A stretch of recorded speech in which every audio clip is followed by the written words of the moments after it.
Hello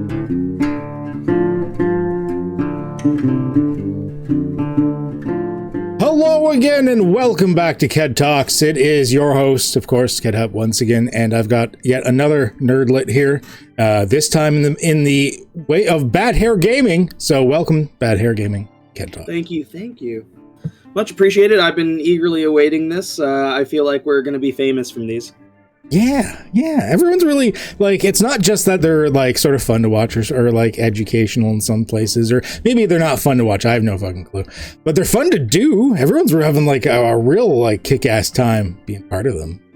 I think they're enjoyable to watch. You really get a nice perspective, or, like, different perspectives. You get a really nice variety from even, like, the difference between Quick and TWA is drastic based on their levels of experience, right? So yeah, and personalities and play styles and stuff like that. That's I find talking to everybody, like, I mean, I'm old hat at this, but I love changing my mind. I love having my mind changed or added onto by experiencing people. It is. So I've got my usual lead-ins just to sort of get our baseline before we start getting invariably off topic and just rambling about old man shit or whatever. So first of all, a little about yourself. Tell everyone in the audience, who is BadHairGaming? What is BadHairGaming? Why is BadHairGaming? Oh God, what a loaded question that is. Who am I? I don't even know. I'm a quirky, goofy geek that loves games and music and just having a good time. Have been since the day I was born. That's all I got. I'm a pretty easy guy. How about the fact that you well, not as much recently, but you are a streamer for sure. So yeah, I'd still say I'm a streamer. I'm a casual streamer now. I'm filthy casual. Filthy casual. Yeah. Well, I mean, busy life. I might even, do a couple hours of one game or another. Who knows? And you're also, of course, part of other people's streams. I mean, I've got my Sunday streams you're a part of, and talking with Adam, from the sounds of it, wants to change his stream from being like sort of a semi-casual variety stream to just be about D&D stuff or RPG stuff as well. Yeah. So I don't know which games that's going to involve, because I'm not really in any of the other games, but you might be in one of those. So maybe you're part of his as well. I'm not sure.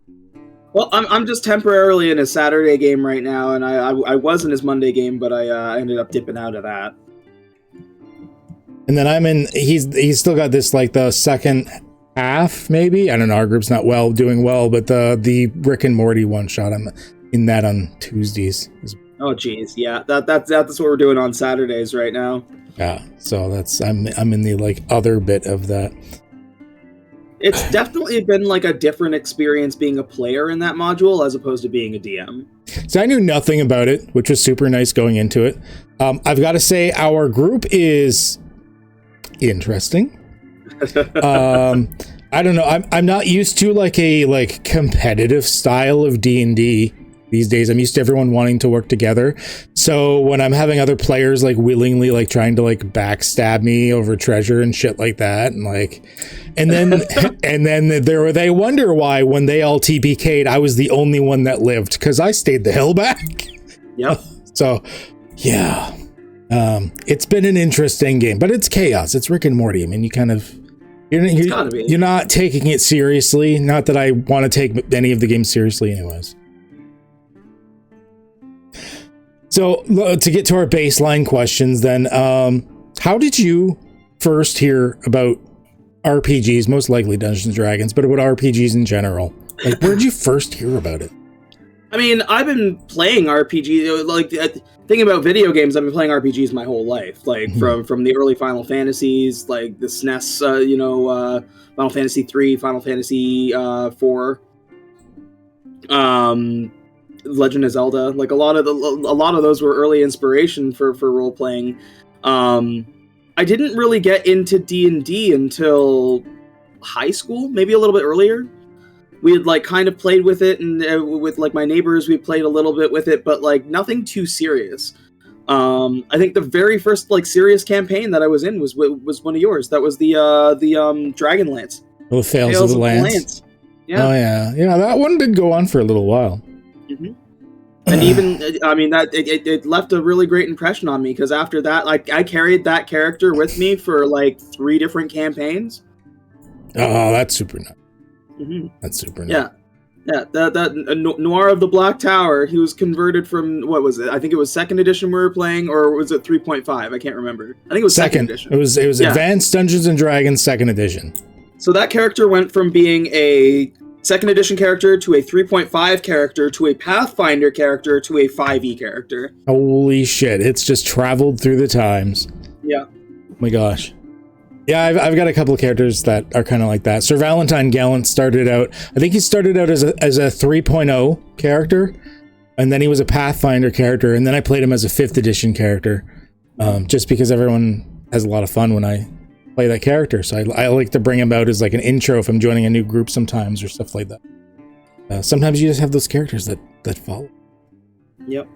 So before you like fully started getting the tabletop role-playing games, did you have any, like when you were first hearing about it, before you actually joined it or anything, when you were growing up, did you have any preconceived notions about what it was going to be before you actually like got to try them, if you remember?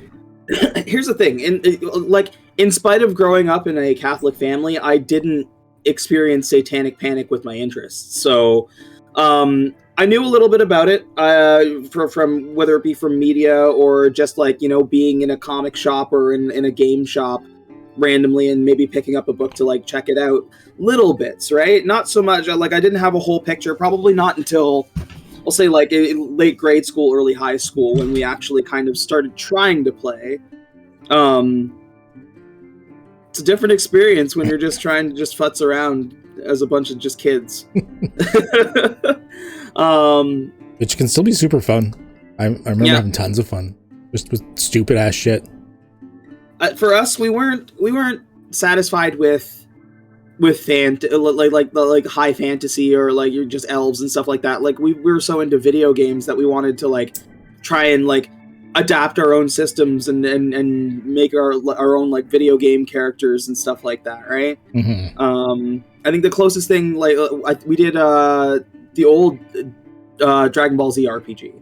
Oh my god, the old one where you're like at points having to like do scientific notation because you would literally have millions of D6s. Yep, and that was my first actual like tabletop experience.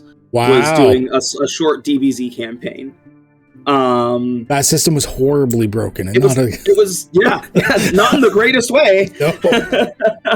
But yeah, like and then after that, it was your campaign that had been like my real like first like long-term campaign. So even that was a big difference in experience, right? And that brings back some memories of playing the. I don't think you were in the Dragon Ball one that I played in, but like teens doing stupid stuff. We kind of turned it into a semi-tabletop but semi-LARP. Like whenever there was fight scenes, we'd like. You know, we're teen, mostly guys, you know, fuck around, start hitting each other in the basement. Yeah. Oh, we're so stupid, but I loved it. Yeah, no, I remember that shit. Yeah, wow. There's some flashback. Yeah, RC Cola and dry ramen noodles. Yeah. Like or cheap Uncle Ray's chips. Or and I'm saying this word because it's the name if you're not familiar with the brand, the Faygo bottles. Yes, Faygo. You can get like 3-liter bottles of pop. Those were the good days. Back when we weren't so worried about diabetes. Yeah, no, I didn't. All I knew is I would have a slightly upset tummy by the end of the night because I drank so much pop. Oh man, I haven't had like actual pop in I don't know how long. Oh, getting old, buddy. All right. SodaStream sponsor KEDHub, please. Yeah, really. I use like almost every stream I do. Right I talk about the fact. You too. I talk like I was just drinking from it. Like we're both holding up bottles here. Oh man, just sponsor. Me, us, go to the Friendo channel, sponsor everyone in the Friendo channel. Like, I guarantee so many of us would show SodaStream every stream. We just got to start taking clips like this and just tagging them on Twitter. Just blasting at them constantly. Sponsor me. Sponsor me. SodaStream. The new drink of video gamers everywhere because people don't want diabetes. We could sell this. We could easily sell this. The game or the drink maker for the tabletop gamer. Yeah. Get like D20 branded SodaStream machines. So you can make your own flavors and everything. Like, come on. You can start doing like RPG, be like Tasha's flavor or something, like, I don't know. Yeah. Get together with like Wizards of the Coast, D&D Beyond, SodaStream. I'm giving you ideas, SodaStream. Hasbro will be all over that. Yeah. Oh yeah. Hasbro, SodaStream. Hasbro will probably just buy SodaStream. Yeah. Why not? We got the money. And if anyone hasn't guessed so far that this particular interview is probably going to go a little off the rails, because that's where BHG goes. He doesn't even see the rails anymore. He doesn't know where they are.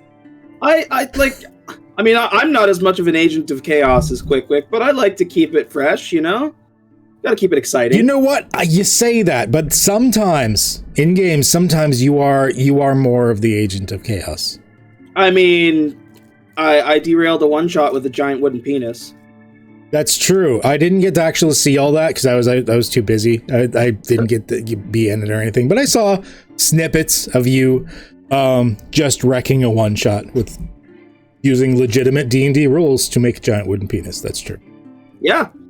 The creation bard is a disgusting subclass. And for anyone that hasn't watched the Sunday live streams, they just finished the quest to get RoboCop in the 1980s LA a robotic penis, well, a magical penis actually, from a wizard by doing his dungeon. Not just the penis he wanted, but the penis he deserved. Is the penis he deserved.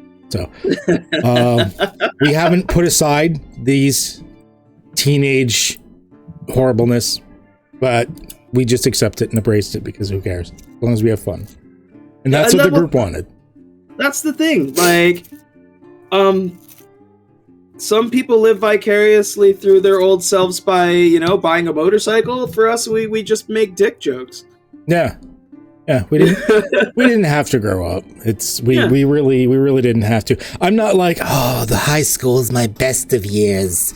It really wasn't. Nope, not even close.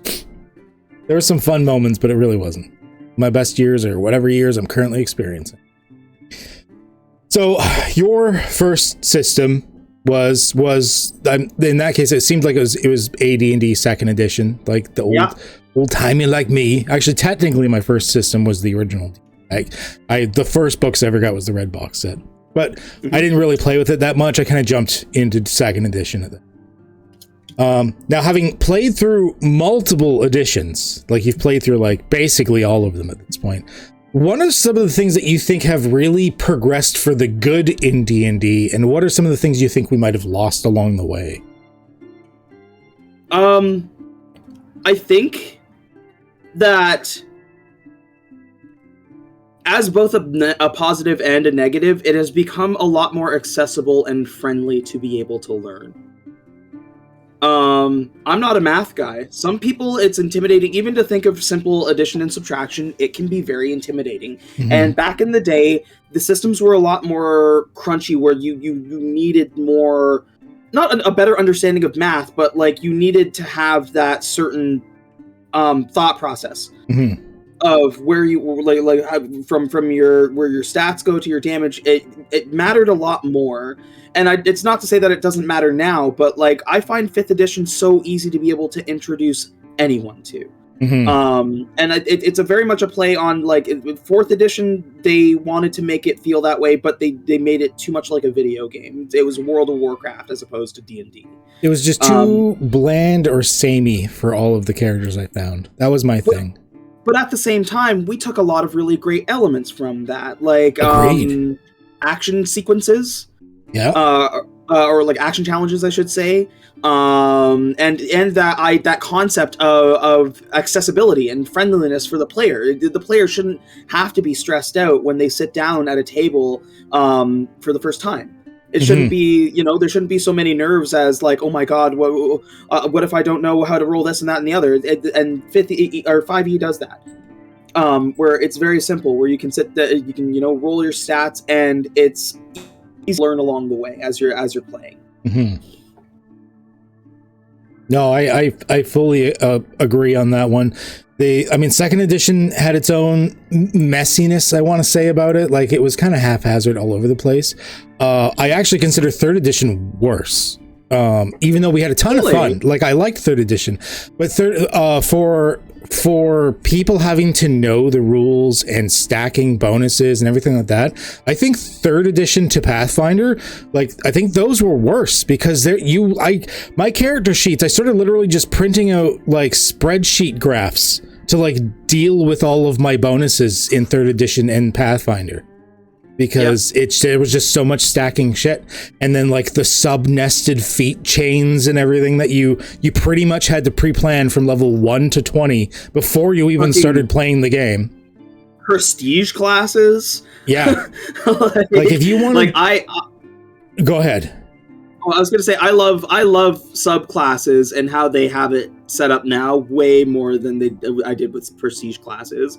It was a headache sometimes. The subclasses are basically a hurrah back to second edition and kits. That's exactly the way the kits kind of worked. You chose your class, and then you chose a kit to flavor the class. And that's kind of what they did. They just kind of went back to second edition, I find, for that mechanic. Whereas prestige classes, just like the feat chains, if you wanted to take them eventually, you had to pre-plan the math of your character ahead of time. This is why I feel like third edition, as fun as it was, because you could, if you wanted to engineer something, basically make whatever you wanted. But it was intimidating for a lot of people because like I said, you had to engineer it. You had to sit down, you had to figure it out, like full tables and everything.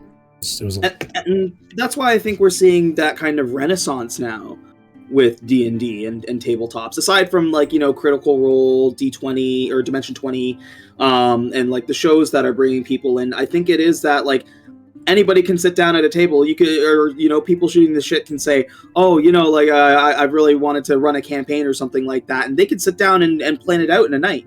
Mm-hmm. You don't have to have like weeks of grinding and planning and it doesn't have to be such an intimidating process to be able to get people on board.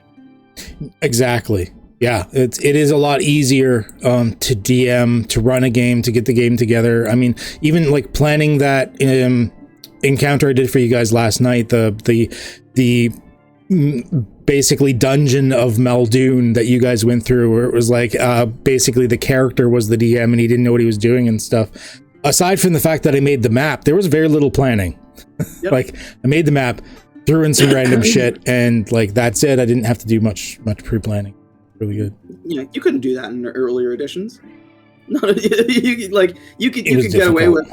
Yeah, you could get away with not planning certain things, but you had to have some kind of plan.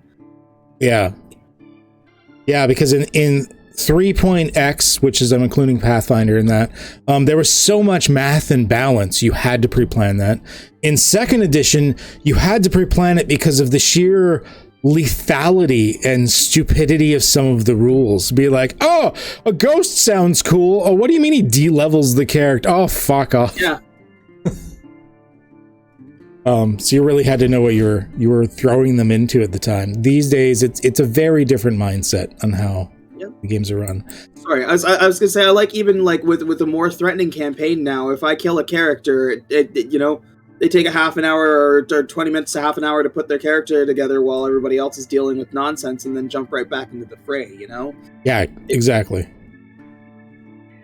And tools, online tools and stuff like D&D Beyond do help. Foundry do help, stuff like that. Although, once again, I am very much stating the next time I run D&D for the Sunday group, PDF character sheets. You're figuring everything out yourself, because there's too many players that don't know how things work. It's not good. Yeah, I mean, there's nothing wrong with getting back to basics. I mean, for me, like, I appreciate the online aspect so much more, because I think, like as Quickwick was saying in the first episode, it really has made it easier to bring people together from all over the place. You know, as you grow and you know, your friends grow, you split apart, you move, you go to different places, and it's a lot harder these days to stay connected. So it's nice to have that as a medium to be able to just gather people and be able to enjoy something, right? One of the few benefits of the plague of the 2020s was the fact that we were stuck at home, and so we started being forced to play. And there are things I miss about the table. Being able to like show a presence as a DM, or as a player, being able to do like the side roleplay and the side chatter and stuff like that. There are things that I miss. But there are so many other things I find with online play, like the fact that you get to play longer because you don't have to worry about travel times, getting everybody set up, having to get them home afterwards. Like, you can just stay at home, don't even need pants even if you're using a webcam, because it's only from the tits up. Like, you're good. It's comfy. I think at this point, the way I've kind of settled things is like long form campaigns. I wouldn't mind sticking with those being online, and then maybe just doing one shots in person now and get together to like do some fun shit. Absolutely, because it's still, I got a bag of dice that I haven't used that I bought in 2020, thinking I'd be sitting back at a table at some point in time. Yeah, because we were just gonna get you possibly introduced to something here, and then all that shit happened, and then we just played online and whatever. Although, that being said, if that shit hadn't happened, I don't think I would have started DMing when I did. Oh, really? Yeah. Yeah, because I started DMing. I tried my hand at it previously with not great success, and so like this was the first time that I was actually able to sit down and run a game and have everybody available at, you know, once a week time frames, and I wasn't working, or I was working a different job at the time. Mm-hmm. Where I had the time to be able to blow. And so it was Halloween, or coming up to Halloween, and I was talking with a couple gaming buddies and saying, hey, they were like, oh, you know, I wish I could play D&D. And I was like, well, Halloween is coming up. There's like a one-shot part of Curse of Strahd called Death House. You know, I'll run that. And then that wasn't just Halloween. That took like 3 weeks for them to complete. Yeah. And then by that time, they were so invested in their characters that I just ran Curse of Strahd. No, you didn't just run Curse of Strahd. You ran a beefed up extensioned, like, from what I never actually saw any of it, but from what I understand from all the planning you put in, it was like mega Curse of Strahd. Shout out to Dragnacarta for the Curse of Strahd Reloaded thread on Reddit. He remakes or not remakes, but he has like written extra content for Curse of Strahd that you don't have to use, but it makes for a very different experience and makes it much easier to be able to adapt Curse of Strahd. Because I ran it from level 1 to 20. It ended in an epic war, and a showdown with Strahd. Badass. The one character, his entire goal and like purpose in life was to take Strahd's balls. You know, depending on how you play Strahd, which is normally as kind of a dick, I can see that being a really good goal. Yeah. Yeah, they weren't happy with him. So we've talked about things that have progressed for the good in D&D. What do you think of some of the things we've lost, though? Like, what is some of the things that we've dropped over time that we probably need to get back or reflavor or something like that? I don't know. Honestly, I do miss the table experience. I miss it a lot. It's a lot more work. I very much like being able to have the make maps and make the additional visual effects that I don't think I could make in real life because I'm not very artsy. I haven't found too many negatives in how things have changed. I think we are very much so used to 5e that we don't... It almost like... It doesn't feel... what's the words it's almost like you're anxious when you're trying a new system, right? Mm-hmm. Like I very much like that you've been introducing other systems to us and like getting us into it, because I don't think I would have reached out to them otherwise, because it's not in that thought process. When I think of like tabletops, I think of D&D right now. Mm-hmm. Less now that we've done it, but like I've been in that mindset for so long where I didn't really comprehend that other systems even existed.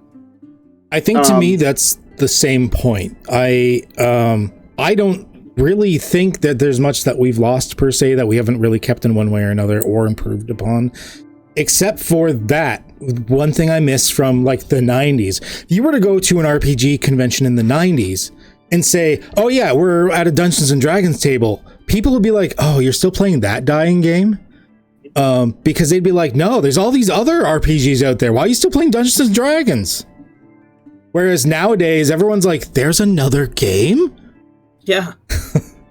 Yes. And there's other ideas out there, other flavors, other styles, and all these other games that may be a better tool for your toolbox than D&D, which is something I harp upon all the time, just because I feel like people are not recognizing this, not getting. Challenge for all of you at home. What's your favorite video game franchise? It probably has an RPG system set up for it. Yeah. Check it out. Just Google it. Pokemon, Fallout, Final Fantasy, you name it. You Google it and just put RPG beside it, and you'll probably find either a homebrewed or a official system for it. Some of them are surprising. Like, you figure, oh, they're just going to be like sort of like tacked on shticks because they're part of the IP. And sometimes that is the case. Sometimes they're just shitty crap that's thrown out there. But you do get some gems. I remember Wes sitting down one time with my group and being like, hey, I just got the Dragon Age RPG. You want to try it out? I'm like, all right, cool. And it was actually really good. It was well put together. It was a nice system. So yeah. If you've got something like the Expanse, Dragon Age, Firefly, they all have RPGs of their own. Man, give it a try. Or try Universal System. Cypher, Fate, GURPS. GURPS is a little dated, but it's still there. It still holds up. The whole point of it was to be more freeform. Yeah. I mean, that's literally the names. What is it? GURPS is Generic Universal Role-Playing System or something like that?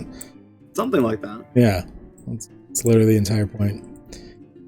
Okay, so I know you have like a similar-ish sort of style for running games as I do, where you remain fairly consistent with the rules that you use, but the rules that you use may not quite be the normal rules people are used to from the books, just because you kind of go with the rule of cool or whatever you think is going to be fun for that particular campaign, which is what I do. I am a raw stickler's nightmare. Yeah, no, I'm rule is played, not even rule is intended. Rule is played, as Matt Colville would say, because like it's whatever your group would play. That's the rule. I like to stay consistent with it, but yeah. So people coming to to my tables, they'll be like, "Oh, this is different." Yeah, sorry. Now there is a sort of a limit when you're going like loosey-goosey, kind of going with the flow, even maybe sometimes modifying rules on the fly. Where do you think that line between like having fun and being creative, but keeping enough solid static rules from the core system is, that it's not just the DM's make-believe time, it's still a game that everyone is sitting down and like expecting there to be rules for? Absolutely. And I think like most of the core rules are fine. They make sense. I think it's situational, obviously. You don't really think about certain situations until they pop up. I still think there was a much easier way to deal with that 2 kobolds in a trench coat situation. Because raw as written doesn't make sense for it. There doesn't need to be a million rules for it. You know, like make it a grapple check or something like that and you're good. I heard about that, yeah. I probably would have run it differently. I guess, see why he was trying to do it. He was trying to come up with this like neat sub-rule set. Like, not the way I would have done it, but I mean, everyone's got their own style. Of course. I just think sometimes, like even like me as a DM, I overthink things a lot.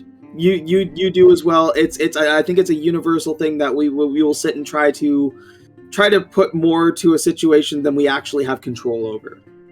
Oh yeah, we have all done it. We've all done, even my buddy Stilts in the Cyberpunk campaign. Bless his heart, he has run some of the most amazing sessions. I am in love with this game. But he broke my character because we're playing Cypher and I'm playing a netrunner, but he thought it'd be really cool to bring all the netrunning rules over from the Cyberpunk RPG, Cyberpunk Red, to Cypher. And it was really convoluted. Didn't go well. Oh. Didn't go well. I was completely broken in a bad way. But I see why he did it, because he's like, oh cool, he wants to do a Cyberpunk netrunner. Let's bring in all the cool Cyberpunk shit, which is at first glance, that seems like the best way to go, but yeah, maybe it should have been a little more freeform and loosey-goosey, and a little less a whole bunch of pre-written static tables and rules and stuff. So how did you did you guys adapt the ruling after you decided at the end of the day, we want to make sure that our players are having fun, so I'd imagine you came to a compromise. Yeah, we've talked it out, and we've dropped the actual Cyberpunk net running, all the stuff from that. We're using more of the standard Cypher stuff. He's implemented some flavoring on the way the cybernetics and everything go, which is pretty cool and everything like that. But we got rid of the actual chart net running step by step things. It was just not working.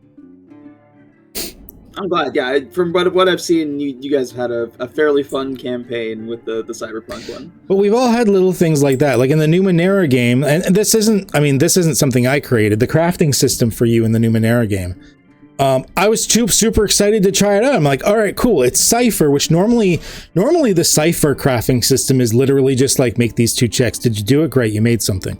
But for some reason, Numenera has this whole extra crafting system tagged onto it. Just Numenera. No other Cypher system has this. And I'm like, oh cool, let's try this out. I don't know about you, but I think it's kind of a nightmare. I get what they were going for, but it was a turnoff. It's I was messy. We're 3 sessions or 4 sessions in, and I was like, did I make this character did I make one of those characters that is never actually going to be able to do anything? What is my purpose if I'm not building something? Yeah. This is why there's been so many situations where I've just kind of hand-waved, because balancing the parts and figuring out what you need and what you have, I'm like, yeah, you've got enough, you make it. Fuck it. I just want you to get the fun toy. I don't want you to actually have to go build a factory to make the fun toy. And at the same time, I get it. I don't want to be that person to break the game with the things that I can do, but you want to at least be able to do something. I like where they were going with having the different parts that you can find. I do like normal Cypher doesn't always have a detailed equipment system. They can be a little more loose on it. But for certain genres, if I was doing Numenera, if I was doing a post-apocalyptic game or something, having equipment makes sense in those types of genres. Yep. I would do maybe something simpler, but something similar. Just finding basic parts. Cool, you've got it. You've got enough. I wouldn't have 12 different weird subcomponents with strange names that you don't know what they do and all of this other stuff. Yep. Yeah, there's definitely... I also agree, there's definitely a line. We both play very much the same way. For anyone that's watched my Sunday games recently, you'll see that there's got to be some rules lawyers out there that are just tearing their hair out, waiting to make comments on any of my videos they see in the future. Just be like, that's not how that's run. It is at my table. At least that session. That's right.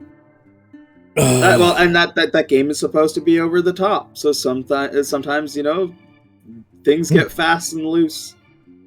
Yeah, no, exactly. And then the Kids on Brooms game that we're going to run next is going to be also somewhat over the top because of what I have planned, which will be a big surprise for everyone. I did give BHG here a little teaser, but everyone else is going to have a big surprise in where that's going, and that's going to be over the top as well. The Kids on Brooms is a simpler system. I'm a special case. I'm the confidant for RPGs. You got to be able to bounce your ideas off of somebody. Well, that's why I threw it at you. Just giving you the basic teaser, being like, does this seem cool? Yeah. I also appreciate you including me in the Sunday game as the liaison Because I have fun. I always like playing in your games, and it's nice to see people learn and adapt. Oh yeah. And yeah. I definitely want to keep you around, and I think at this point I'm pretty much keeping Adam as well. Yeah. Just because if you can get players that are willing to interact and roleplay and do something and not just wait for the DM to be like, or what are you doing? Come on. Then those are the players to keep when you're doing like a streamed like entertainment game. So not that I dislike my other players. Everyone's been very awesome in their own particular way, but it is a streamed game for streamers for like entertainment value and stuff. Having you people that are a little extra is nice. I think we're very strong personalities, and we're not afraid to speak up. And it's not a bad thing to hang back and kind of observe and draw things in, because there are, that's a different play style. But yeah, I agree. And in that it's the expectation when you're sitting down, we're here, this is, for me, Sunday game is not just play, but it is a little bit of work. It's something, that's, it's content. For you, it's content. For me, it's content because, you're at the end of the day, my name's up on there too. You've got my, you're plugging me as well, and you're plugging them. So it's work. We're sitting down and we're coming to play, and we're, and be the goofy, crazy, people we are. Yeah. Oh yeah, exactly. Yeah. It's not just a game. There's a reason it was a stream of streamers. Yeah. And there's a reason I've appended like the friendo tag to it, because it's like, it's for our community. Even if I'm not hitting the record button, I'm still streaming. Yeah. It's always appreciated. And I don't know if it's just because you guys are also DMs, or it's because you guys have also been like part of these like weird DM-centric discussions we've all had about becoming better at this and something. But you and Adam also have the personality where you're forward and extra and really good at RPing and like taking the spotlight, but you're also really good at not taking the spotlight. Yeah.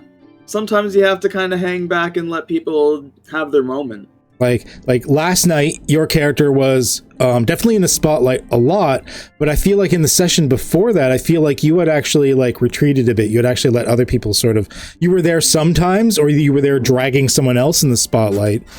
But... And the thing is, to be fair, the session before was a very LJ-centric episode as well, with everything that happened. So I did try to stay kind of further back to let people have their moments as well.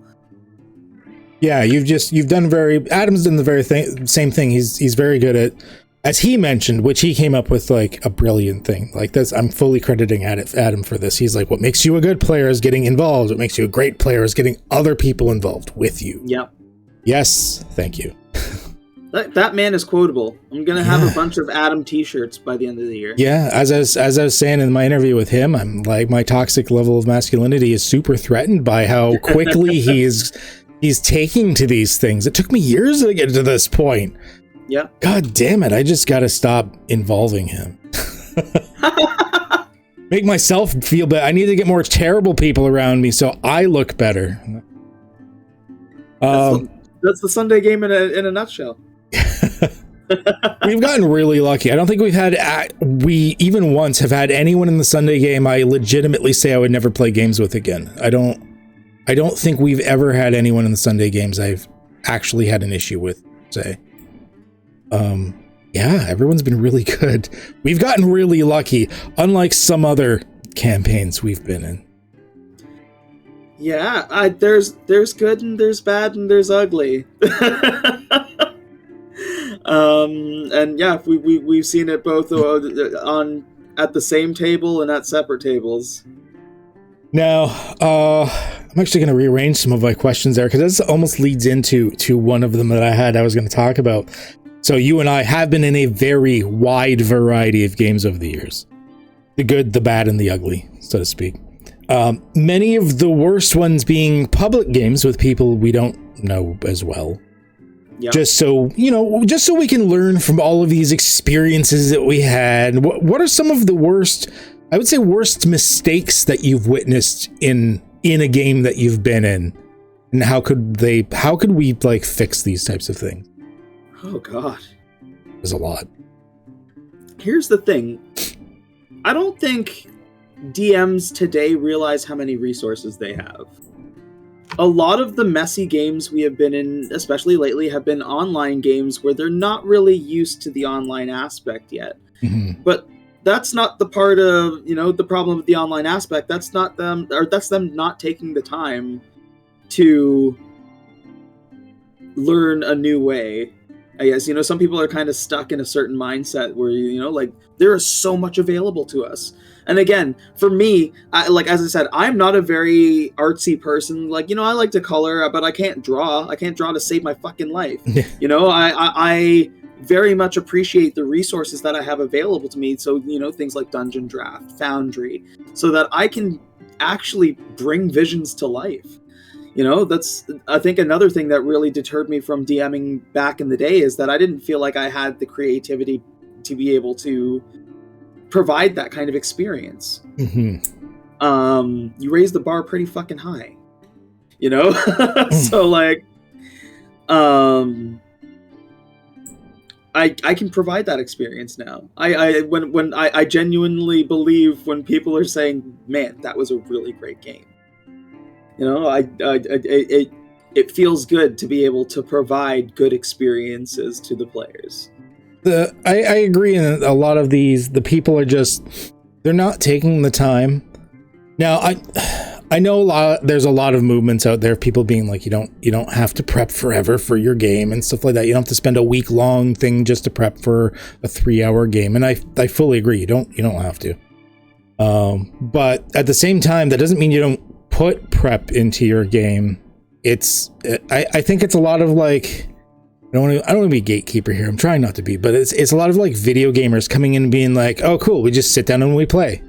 Mm-hmm. Well, there's a little more to it on one half of the table. Yeah.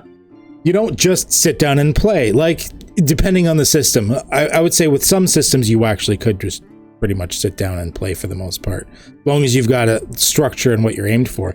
But when you've got a system on the, I want to say, crunchier side of the spectrum, where D&D is, I would say, like, not high, but like mid to high or whatever. It's not super crazy, but there's enough to it. It's got measurements, it's got grids, it's got specific movements to it and stuff. That theater of the mind is somewhat difficult in that game, actually.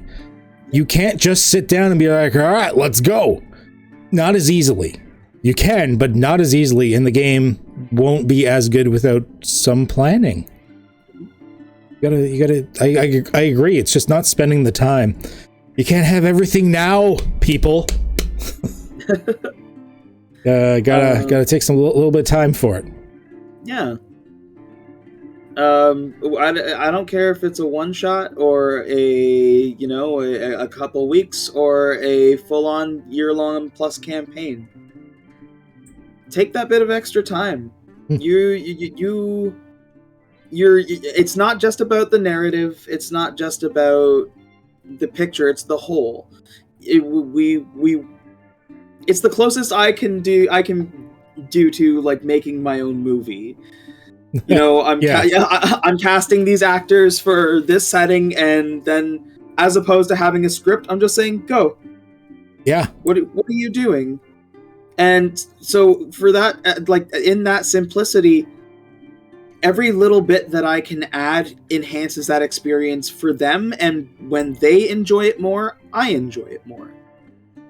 It's a more fulfilling experience when you give that little bit of extra time and put in that little bit of extra heart, and it shows. 100%. I agree. And I also want to bring up the point that you brought, that there's so many resources out there. Like, if you want to sit down and just like play the game real quick and stuff, like as BadHairGaming said, like there's all the resources. Like, if you don't want to make a map, that's great. There are entire subreddits and whatever, Pinterests, wherever you want to go, devoted to people that have given out, like, I don't even know how many terabytes of free maps. Yeah. Like, and these are just images. Think how many maps that is. Like, there's a ridiculous amount out there. And for a game like D&D, which is, I won't say 100% reliant on maps, but it leans on them pretty bloody heavily. Like, just throw one in. It doesn't have to be even match exactly, as long as it's a rough guideline. Yeah.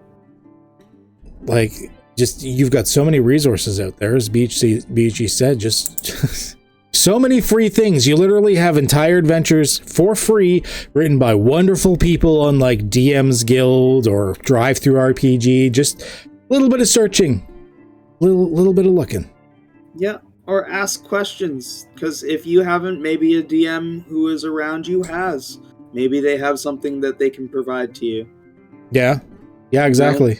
This is we had, like, our group, all of our DMs share with each other, because we all become better in that, within that, with the more resources we have pooled together. I literally host like a shared folder in like Google Docs. I've like paid for extra space in my Google Drive and everything, just so we can dump shit in there. Like, yep.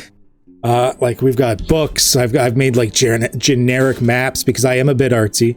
I made like generic maps and stuff. Like, I need a forest encounter. Here's a forest. Cool. Like, you don't. Yeah. Now, so I got one more thing I want to touch on here, and then we can move on to maybe anything you want to touch upon, plus some rando people. Sure. So you've branched out into other RPGs now than D&D, partly because of my propensity to be like, ooh, shiny, and like wanting to try out new toys. Other than D&D, what system, mechanically speaking, has been the most interesting to you? Whether you've tried it or even just heard about it. Played recently, it's been Cypher. Cypher's been, like, between Numenera and the previous one that we did in Cypher, like, it's just a fun system. Mm-hmm. It's easy to get into. It's very reliable for any kind of content you want to bring to the table with it. I'm like, anytime you say, yeah, we're playing in Cypher, I'm excited.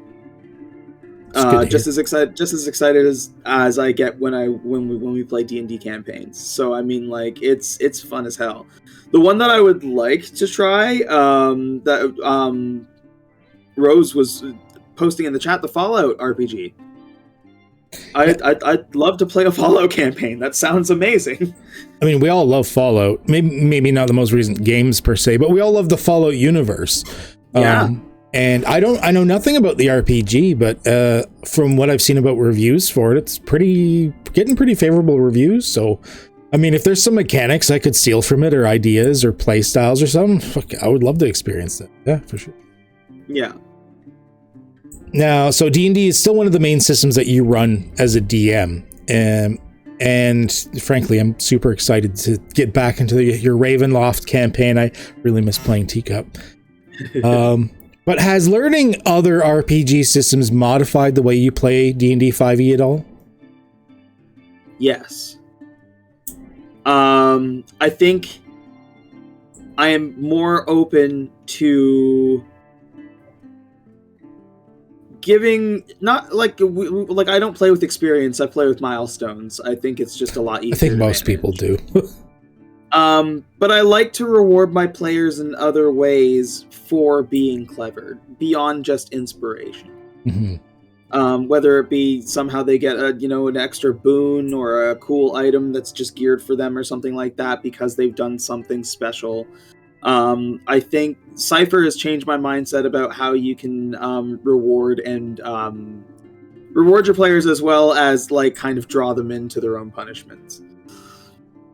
Yeah, I feel that's one of the biggest draws of Cypher to me, because the main avenue for the DM to balance the encounter rewards the player when you do so. You're like, I'm going to fuck with you if you let me, and you're going to get a reward for it, but it's going to suck at the same time. You'll want this, and then if the player gets screwed over by it, it was their own choice. So they can never blame you for it. But it rewards them at the same time, and it lets them push, and then the players get do their own intrusions, which is like taking over the DM role just for that one split second, which I really, really like. I've been racking my brains trying to like figure out a way to sort of surgically implant something like this into D&D, but I still haven't figured out a way to suss that out yet. Yeah. If anyone can figure it out, it's you. It seems like it would be a neat idea, but there's so many subsystems in D&D and everything. It would be hard to make sure you could do it without breaking the game. For sure. Maybe sometimes you just want to break the game. Mm-hmm. There's good break and there's bad break. That's true. Gonna have to take a moment to think on that one. I banned the wish spell in my games for a reason.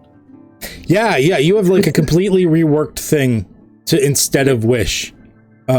Which makes sense. Like honestly, I never fully understood wish being a spell. To me, that should have been a wish. Shouldn't just be something like just a powerful wizard can do. To me, a wish should have been something that like that's something you should be doing a quest for. That should be a mission. That should be an epic that you're going on to get this wish. Like that's not just a spell. That should be like that's like the end of a quest type of thing. I like to use it as a MacGuffin or like something like that, like a trinket, like or an artifact or something that, you know, gives them that like there's so what they get to a certain level and they just know it.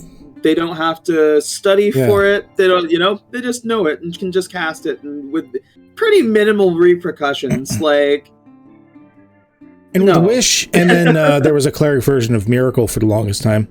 With Wish being just like a 9th level spell in basically every edition of D&D, there's been a negative side effect I found that's happened because of it, because of GMs being like, I don't want to have to deal with this. No one takes Wish, or if they do, they're scared of it, because most D&DMs will be like, all right, go ahead and make your wish. Let's see how I can twist this over so you hate your life. Yeah. And you end up just punishing the player for trying to use a resource that they have because you don't want to deal with it. I've done it. I'm not proud of it, but like I think every DM kind of got into that trap because, yeah, it just doesn't feel like it's something that they should just be getting. Yeah, feels cheap. Almost as cheap as Snapback. All right. Inside joke. I can't wait to see your revised work. I am modifying Snapback a little bit. I still don't think it's bad because all it's doing is delaying somebody, but I am modifying it a little, making it a little less robust. I'm in the middle of doing up an actual PDF for Podly so I can share it about stuff, especially since I won't be running D&D for a while. I kind of want to run a Spelljammer campaign, but I also want to play in a Spelljammer campaign. And so I'm having a conundrum. Welcome to my world of wanting to be in the campaigns that you never get run for you. Yeah. Because I'm in a Cyberpunk campaign. Do you know how many years I have been waiting for someone to play a campaign for me that wasn't just like Euro fantasy D&D? Yeah. Yeah. So thankfully I ended up with Stilts, who's doing an amazing job. But even if it was a crappy DM, I'd probably be sticking with it out of just sheer stubbornness at this point. Just because. Just because. Not D&D.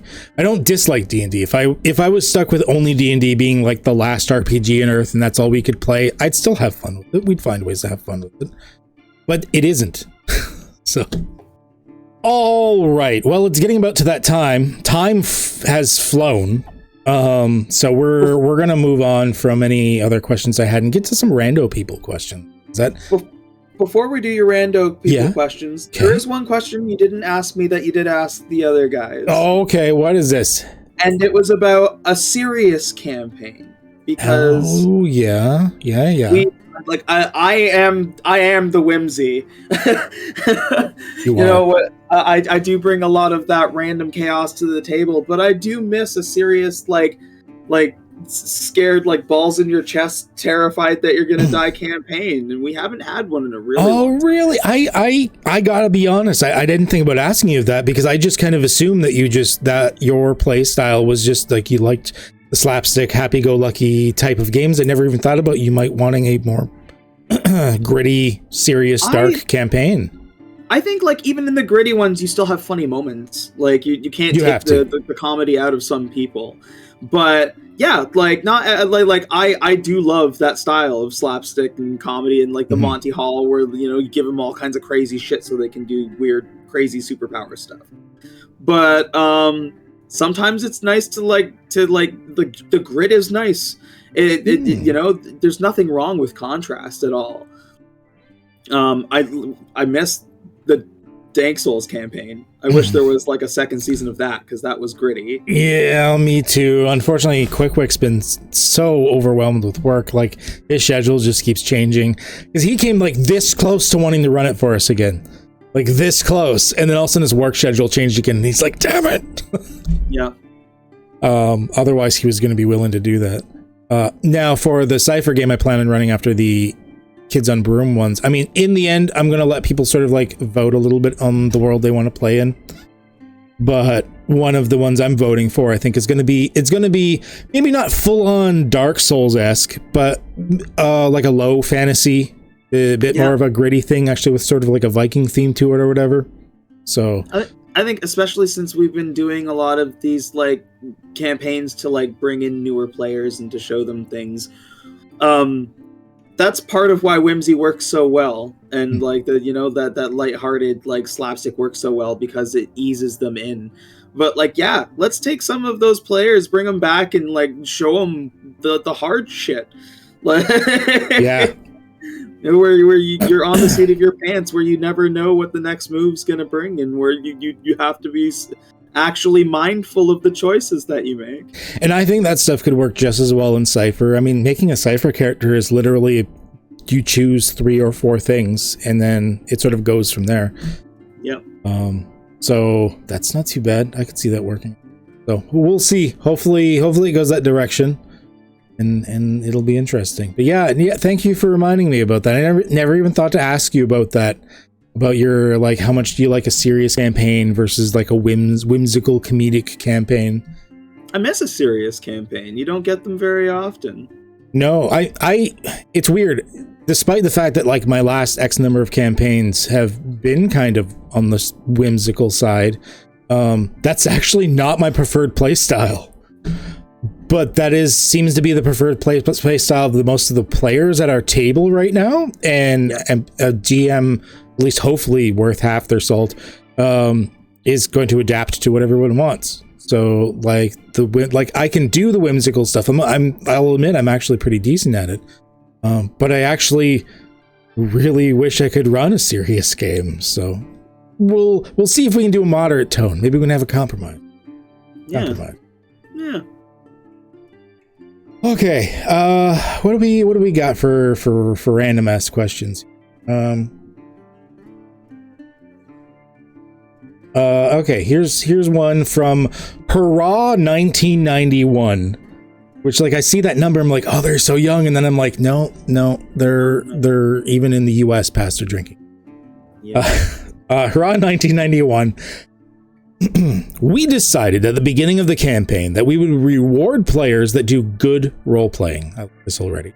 I have one player that's dramatically better at this than the others, and it's starting to feel unfair to be rewarding this one player so much more often than the others. What should I do? That's a tricky one, because you've kind of painted yourself into a corner by offering such a reward so easily. I'm guilty for it a lot, where I will give... I want to give them everything. I want to give them everything. They put in so much, and there are some that put in a lot more work than others.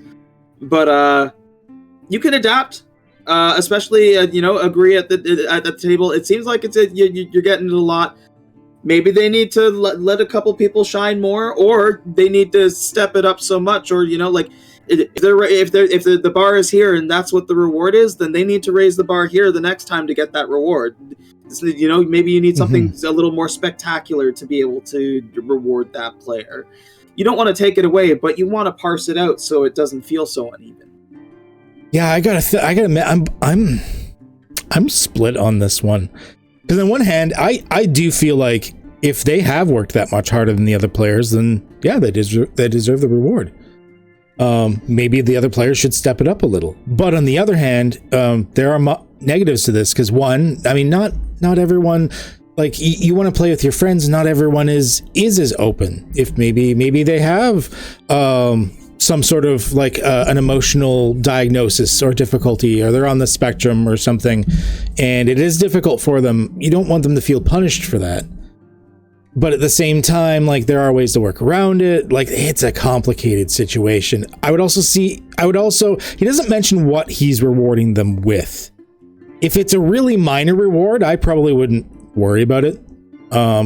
I feel like the fact that he is worrying about it, that it's probably a more major reward, like extra experience, so he's leveling faster or something, in which case that's probably a mistake. Yeah, I'm torn on it. Minor rewards, I think, are okay for role-playing. Major rewards, I've run into that trap. As you said, you've run into that trap too. I think, give them a major reward for teamwork. Not the individual, but how well they work as a team. Yes.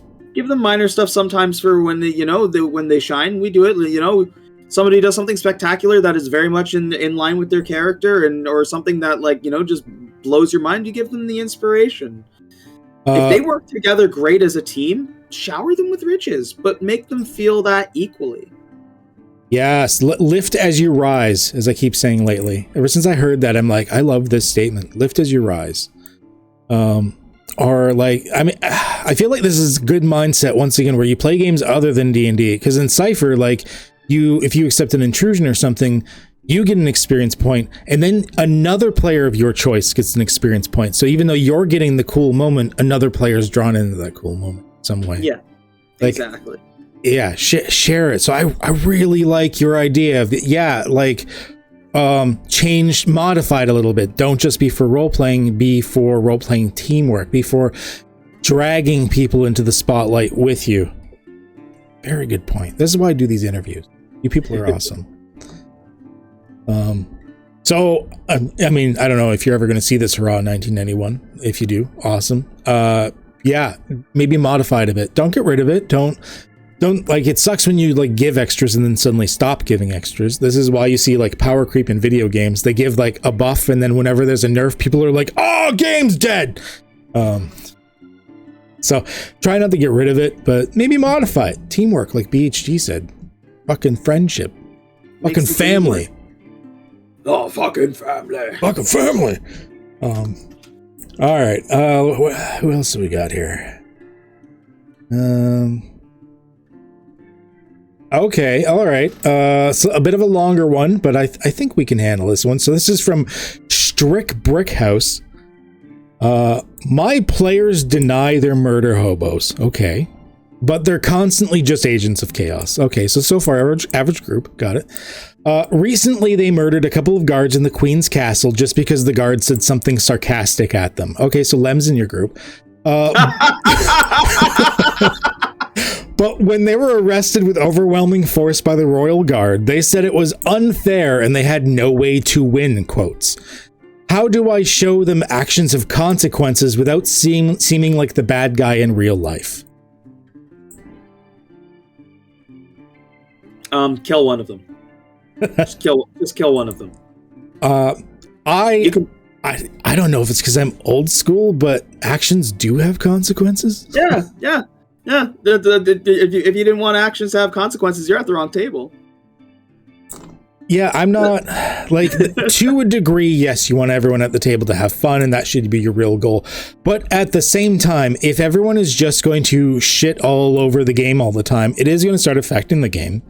Yeah. And it's not going to feel like a game anymore if you're always just giving into them and stuff like that. It is a it's, I don't know if I want to use the word simulation, but you are sort of simulating life in a way. And I mean, if you go like into the Queen's chambers and murder a freaking guard, you should expect the wrath of the kingdom. Like, if they, I don't like the fact that his players said there was no way to win. I feel like they have the wrong mindset at a RPG. Yep. Absolutely. Yeah, because that wouldn't fly. I didn't hear anything about stealth or sneakiness or anything like that. If they're just walking up and ganking people, there's in a kingdom especially, yeah, there's consequences. The DM's got to have fun too. Yeah, they created this environment for a reason. And if they're thinking there was, we couldn't win, I don't think they're playing the right game for the right reasons. Yeah. If it's just about winning, they can play any RPG on any game system. Yeah, or a board game or something like that. That goes back to teamwork. It's not just about you. It's about the group. And if the murder hobos, you don't have to keep your murder hobos in check. Just like as a murder hobo, like don't derail your entire party. Don't kill the campaign just because you want to stab something and think that you're going to get away with it. Now, don't think we're just like a couple of old fogies. And yes, like believe it or not, BHG is roughly the same age. I know I look way older than him. He gets that from his younger father. But it's like we're not lamenting that he killed the guards. We're lamenting that they openly killed the guards and weren't expecting consequences. If a group of players at my table like pulled a bloody heist, basically stealthily killed the guard and did it smartly, I would not only not punish them, but I would probably reward them in that case because cool, they did it really awesomely. But if they're just being agents of chaos and like burning down the orphanage in the center of the city or something and like being like, I did this, look at me, then there's consequences. We play pretty fast and loose with the rules, but the basics of the game is actions and consequences. Yeah. Everything you do affects the game. It's always an open world campaign, unless you're dealing with a DM that has you on a very hard railroad track. You set the pace, and there are going to be things that happen as a result. And someone's going to yell at us for this. I just know it, but I kind of agree with you. Just like execute one of the players or something, being like, you committed murder, you are paying the price. Like give them a chance to talk their way out of it, or like make it a role-playing opportunity if you can. But I mean, this is not only murder, but probably high treason in this case. Like, shit's gonna happen unless they can escape or something. Don't even kill the one that caused trouble. Kill the one that he likes. Oh, that's like the old army trick. If someone screws up, you punish everyone else. Yeah. Probably the smallest one. There's a gnome in that party, guaranteed. Kill that gnome. I bet you he's the friendliest motherfucker. Kill him. Don't even question it. We're gonna get so many hate comments from this, but I don't care. I don't care. I agree. Actions have consequences. If they don't like it, then this is not. I don't think this is the game for them. They should be playing a video game or a board game or something, or just completely change the style of your game so there's not even a story anymore. Just like go like old school D&D. Here's the village to sell shit. Here's your dungeon. Go, because that seems what they want to do. I'm waiting for them to remake Tomb of Horrors in 5e. Yeah. Have you, side question here, sidebar, we're getting into these a lot. We're already going longer than the other interviews. Sidebar, have you looked into OSR at all? OSR? Old school, is it Old School Renaissance, I think it's called. Basically, it's like a reflavored D&D 5e.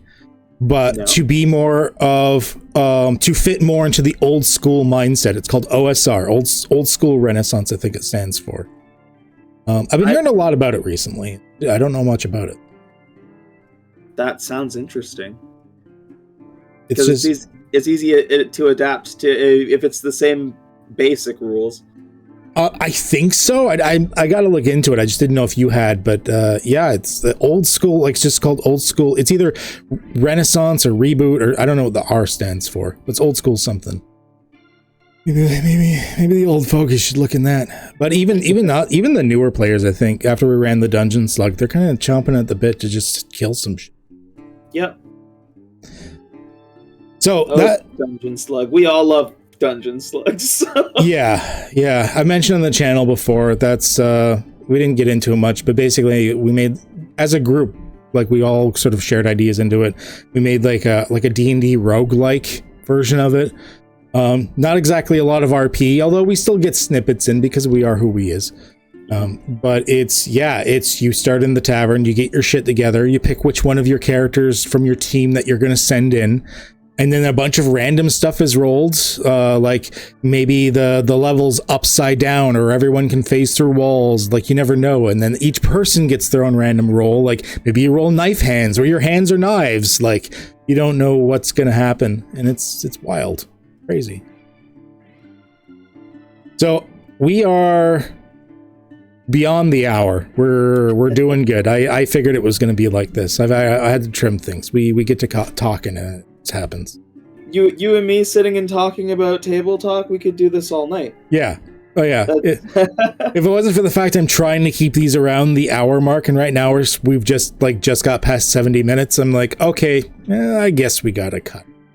It'll be about an hour, yeah, once you trim it down and edit it a little bit. I don't think there's a lot to edit out in this one. There was like that coughing fit, and that's it. So good conversation. Thank you, BHG, for being on QEDTalks with me. I think this is super awesome. All of his, you'll be able to find the links for his socials and stuff in the description once this video launches, as well as for the Friendos, because we're both part of the Friendo Discord community, which is not just streamers, not just content creators, but awesome people, and Adam. So check that out as well. And then, of course, my YouTube, which you should be on right now. Hit the subscribe button, maybe the dingle my bell, all of that good stuff. Much appreciated. BHG, anything else before we go? It has been an honor and a privilege to be on QEDTalks today. Thank you so much for having me. May 20th, Mistwalkers is coming back. We got the old crew coming back for another adventure in the carnival, so that is something to watch. That'll be live streamed, twitch.tv/BadHairGaming. Yeah, I will be a player. That's why you want to come, is I'm going to be a player. He is one of the most interesting players, and I was just looking at his notes the other day, and sweet Jesus, I forgot how interesting Teacup was. So I don't even remember what's in my notes. It's ridiculous. It's ridiculous, is what it is. All I know is he's like 15 or 16 days old or something like that at this point, and he's growing to quite a special boy. Yeah.